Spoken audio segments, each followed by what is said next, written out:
Welcome back, gamers. We're going over the amazing new changes in spidertanks and getting a free graduation gift for updating the game and completing the tutorial. If you have not tried out spidertanks and you're looking for a competitive top-down shooter for PC with a very short match time, feel free to use my code in the description when signing up for a Gala Games account. Unfortunately, you will not get anything for taking the time to do so because Jerry the intern was in charge of designing referrals down at Gala Games, but doing so would help me out since they're doing a giveaway for the best spidertanks videos. You can also support the channel by liking the video and taking a moment to tell me your thoughts in the comments, as I always appreciate that.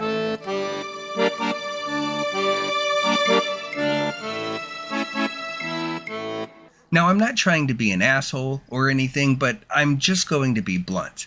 I hate this tutorial. It's nothing against the devs, as most tutorials are not designed very well, and this is more of a rule than an exception.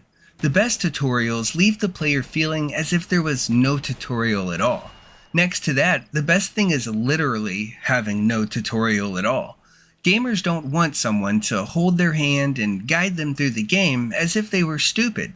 This takes away all of the fun out of discovery and deprives your game of the opportunity to make the player feel smart and skillful right off the bat. To be clear, you should have an invisible hand guiding the player, but they should not be aware of its presence and feel as if they're playing the game all on their own. The third option is a play-as-you-go tutorial, such as this one, which mashes up text instructions followed by a short, playable example. And lastly is a text-only tutorial. The problem with these last two is they feel a lot like work, and they're not only unfun, but they leech much of the fun out of the earliest parts of the game for players. To take a softer approach on tutorials, we should place them in a simulation of the game, with no consequences, and take away all of their options but the one we want to teach them, such as movement. And then you let them move around a little, and as they're learning how this movement works, the game should also be learning how long this takes them, and you slowly add problems and allow the player the chance to figure out the solution by learning a new mechanic. If they don't get it at first, you can give the player subtle in-game hints, such as a change in lighting or voice dialogue, to get them to visualize what they need to do first so they can figure out what it is you're trying to get them to do. Then if they still need help, you can always flash a short, unintrusive tooltip so that you give them multiple chances to figure it out on their own, and then experiment with it before moving on to the next mechanic, once they've become confident or bored.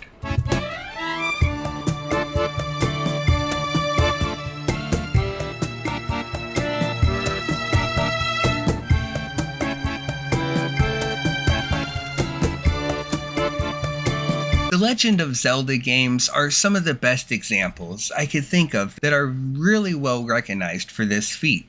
The player is always immersed in the story and plot as they're learning how to play the game, and this discovery often never stops until the game is over, or sometimes that's only half of the game. I still remember dropping to the actual world in Skyward Sword, or growing up in Ocarina of Time, or getting to the end of the game in Majora's Mask after only an hour, or dropping off the plateau in Breath of the Wild.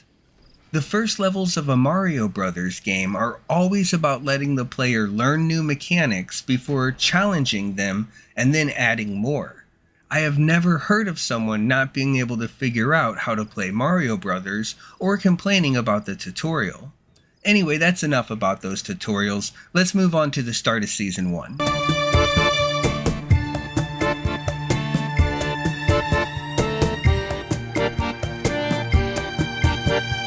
For starters, a casual match mode was added so players can drop in and out quickly, which is a great way to test weapons and ability combinations without hurting their seasonal ranking.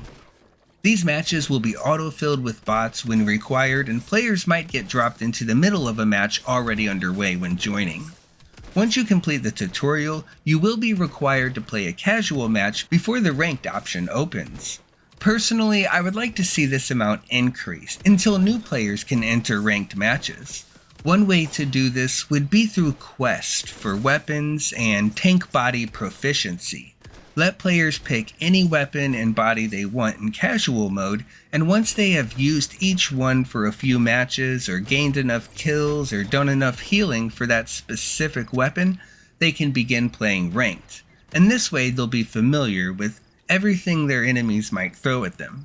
It would also help to include a tooltip on the ability select screen about the tank weapon and body, so new players can use the info to formulate a strategy instead of being forced to recognize it from its appearance alone, or figure it out halfway through the match once they already have their abilities locked in that might not be well suited for them. Many times matches are one-sided, so I estimate only about 30% of the time I'm really having a blast while playing. I made a video before about one way this could be addressed, but many times one matchup of tank weapons simply outclasses the other. And I don't mean in terms of raw power or player skill, but team synergy. I hope the team is monitoring these one-sided matches to discover which combined loadouts don't work well against others and use this to balance their teams in the future. They did make a new adjustment this season where they buffed the weakest tank on one team to make up for any stat power imbalances. Personally, I think it would add more depth and strategy to the game if you could select from any tank parts you own once the match begins, depending on your team comp. This design would favor people with the most options but also requires more game knowledge as opposed to a player who only one-tricked the same loadout all of the time. Some players want to be the jack of all trades, while others may want to be the master of one.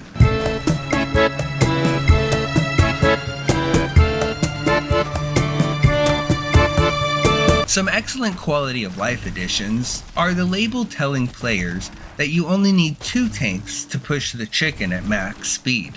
Players who rage quit will still remain on the scoreboard, so you can report them, and it will show you which players are in a pre-made party. Speaking of pre-made parties, the ranks have been reset with the new season, and another recent change made it so that a pre-made team will consider all 3 members having the rank of the highest member of that team, which is bad news for those who planned on getting boosted, as they will be facing much tougher opponents now. Also, if you're in a party of 2, you will not get matched with a third player who has a higher rank than either member of the party. These changes come after a change in early May, where players in the party were pitted against slightly higher ranked opponents. It seems as if they're trying to limit the ability of pre-made teams to dominate. However, I don't think it matters when a team is on Discord and has voice comms and a chance to get synergy with their weapons and tanks before the match begins. The best option, I believe, would be to take away the party mode entirely until there is high enough player base to split it into a separate ranked queue, while teams would still be able to practice in casual mode and hold tournaments in private matches.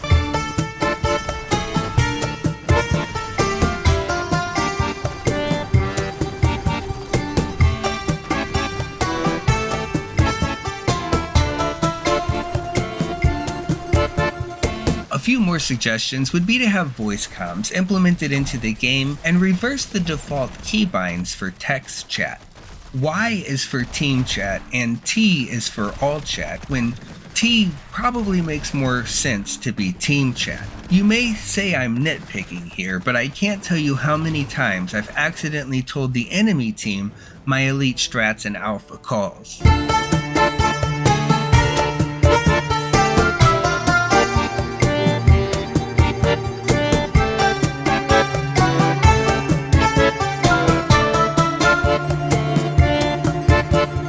Again, I want to reiterate before I sign off here that I'm not complaining at all about the game. I'm simply pointing out some suggestions from my own personal experience in hopes that developers or a whale might pick up what I'm putting down and apply some pressure to make these changes for a better overall player experience. Thank you again for watching, and don't forget to subscribe so we can do this again sometime. Yeah, Mr. Laser. Here it comes. Here it comes. You will be destroyed. You're going The down. explosion will be of extraordinary magnitude. Just hang on. It takes a while.